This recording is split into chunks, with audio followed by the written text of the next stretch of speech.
Oh yeah.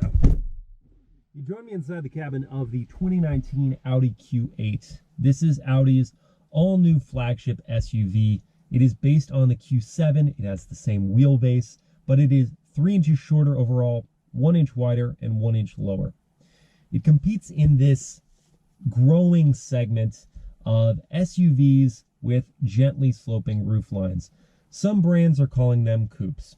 BMW, which started the segment in 2008, has its X6 Sport Activity Vehicle Coupe. Mercedes-Benz, which was next to the party, has its GLE Coupe. Porsche now has its Cayenne Coupe, and Audi's competing with this Q8. Audi, for reference, is not calling this a coupe, which makes sense because a coupe is technically a two-door vehicle. I'm not going to get caught up in that. No, Audi's calling this a sporty SUV. The Q8 needed to be a statement piece for Audi. It is their flagship. It is leading their brand in terms of design. So what Audi has done is merging some old and some new in the exterior styling. The new and the controversial is seen up at the front, especially with that grille. And if you choose a light painted vehicle like this one, the contrast between the exterior paint and then the black, the massive black grille, is quite extreme. If you go with something more subtle, like a black or a gunmetal gray with equally muted trim, it's not so emphasized. It's not quite that bad. Some people are going to like it either way. People are going to say it's bold, it's moving the brand along. That's great. Others are not going to be so happy with it. What should be universally liked, at least, is the rest of the Q8's design. The profile is sleek, it's distinctly Audi, and the rear end, it's the best looking rear of all of these crossover coupes, in my opinion, because it doesn't have such a big butt. It's just really cohesively designed.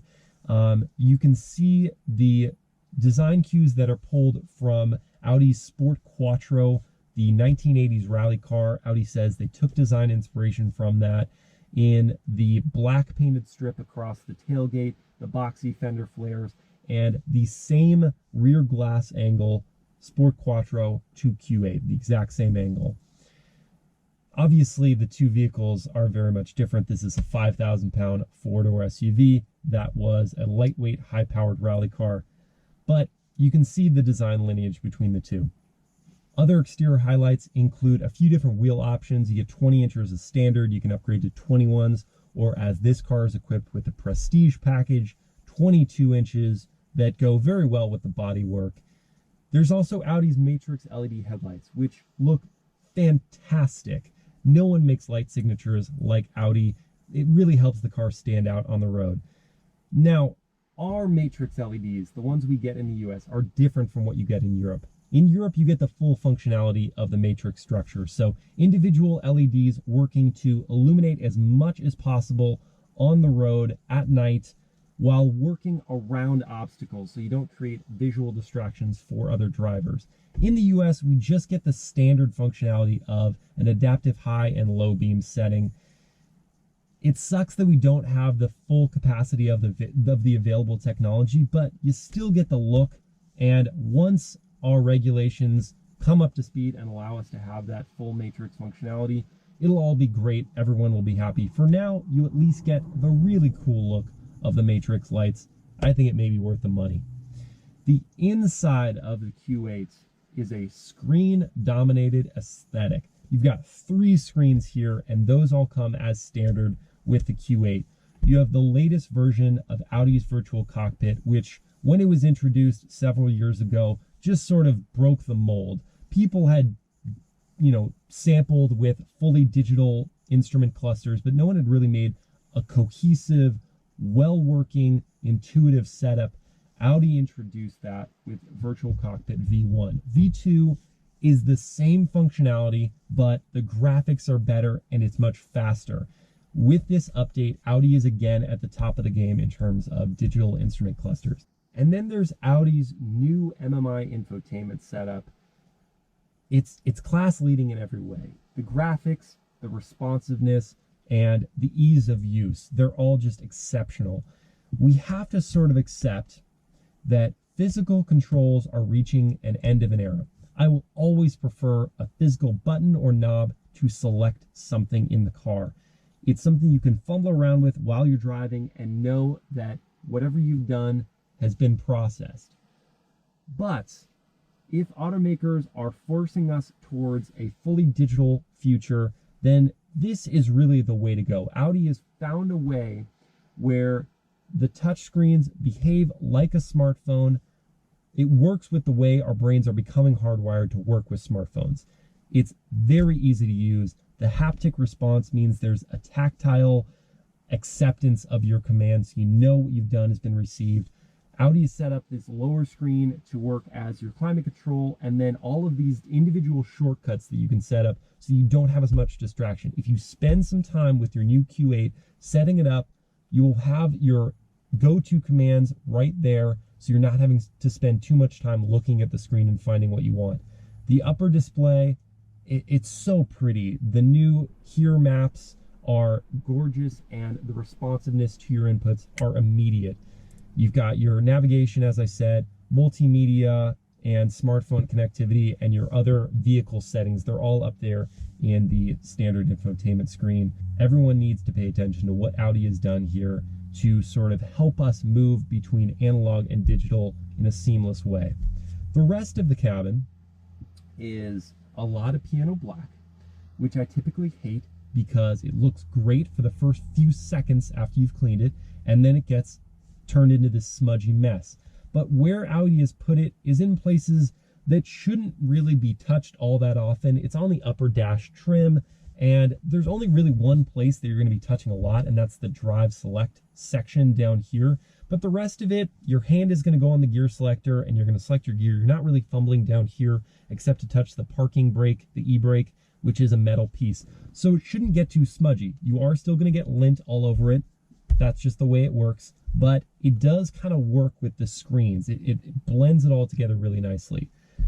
The person who spec'd this Q8 must not know how to dress themselves properly, because the mishmash of colors and textures, it's too much. This ash gray trim, it's real wood grain, is fantastic. I love the way it looks, I love the way it feels, but it with the different colored gray leather, the different colored Alcantara, and then dark brown seats. What is going on here? Pick one theme. Don't go with all the themes all at once. I know you can spec the Q8 into a visually appealing package just in a different color combination. Don't do this. Comfort-wise, the Q8 delivers. These front seats feel excellent. They're multi-way adjustable. You got your lumbar support. Heated functionality is standard. You can add on ventilation. You can add on massaging. Rear seat passengers don't have it too bad either. You've got this panoramic glass sunroof that brings in some light. Because Audi gets rid of the third row of seating from Q7 to Q8 transition, you get an extra 1.5 inches of legroom. So full-size adults can really spread out. And because they weren't so aggressive with the roof angle, there's still headroom back there. So you really do feel comfortable. It feels like a large mid-size SUV. Cargo is also not that bad. 31 cubic feet of space behind the second row is best in class, better than the X6, better than the GLE Coupe. You fold the rear seats down, you have 62 cubic feet of space. Shouldn't be much that you can't fit back there for what this vehicle is. Also, if you have the air suspension, then you can raise and lower the butt to make loading and unloading easier. All in all, I'm a big fan of the Q8's interior. And that's pretty much it. I think we need to go drive it now. So hold on to your butts. Put the hammer down.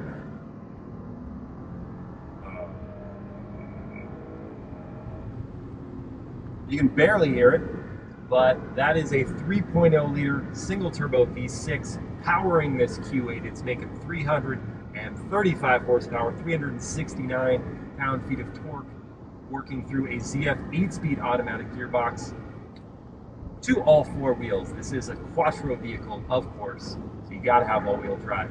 0 to 60, 5.6 seconds. Top speed is limited to 130 miles per hour. How does that stack up with the X6 and the GLE Coupe and the Cayenne Coupe? Well, the Power fits in neatly. The X6 in base form makes 300 horsepower. The Cayenne Coupe will make a matching 335 horsepower, and the GLE 43 makes 362 horsepower. All of those competitors I just named have more potent versions, at least on the way. So BMW, you can get a V8. The Mercedes-AMG, you can get a V8. The Cayenne, you'll be able to get a V8. We don't know what the SQ8, what engine it will use, what power it will make. I guarantee it's going to make more than 400 horsepower if it wants to be taken seriously in that segment. But for now, this is the engine, this is the gearbox, this is the drivetrain that we have to work with. And I like it. I think it suits the vehicle better than I would expect, because though 335 horsepower doesn't sound like all that much, it moves this 5,000 pound SUV with authority. And I think credit to this really good gearbox is due. This one is riding on an air suspension that is bundled with a four-wheel steering system. So the rear wheels will either turn opposite the front wheels at low speed to shorten the turning radius, or in line with the front wheels to give you more stability and speed. And that combination means that this rides excellently. It controls the body very, very well. I wouldn't call this the driver's sporty SUV, but it is actually kind of fun to whip this around through a twisty little road, because it's very confident. It knows what it's doing. It keeps the body under control. There's not a lot of sway. And the brakes are well suited to the vehicle as well. They do confidently bring it to a stop.